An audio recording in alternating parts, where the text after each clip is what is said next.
Hello everyone. I want to welcome everyone watching this video on my channel and also on these complete C programming tutorials.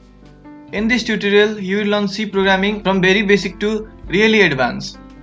So let's start.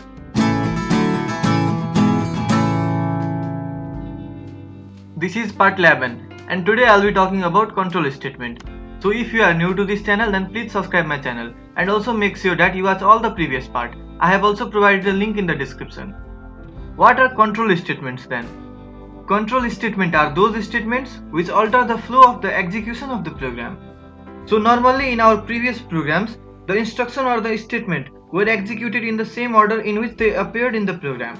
And such type of approach is called sequential approach. That is, the statement in first will get executed at first and the statement at last will be executed at last.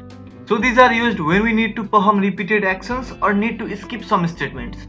There are basically two types of control statement, which are branching statement and looping statement. In C programming language, we have 8 branching statements and 3 looping statements. So let's know about branching statement. What are these then? These branching statements allow the flow of execution to jump to a different part of the program.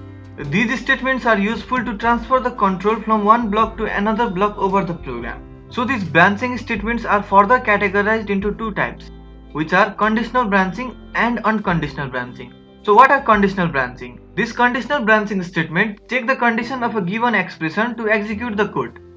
Similarly, unconditional branching statements are those statements which doesn't check any condition to execute the code. So there are 4 conditional branching statements and 4 unconditional branching statements in C programming language. The 4 conditional branching statements are namely if statement, if else statement, else if statement, switch case statement.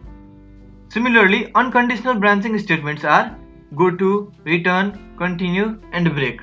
So I'll be explaining in detail about all these conditional branching statements and unconditional branching statements on my future videos with an example each.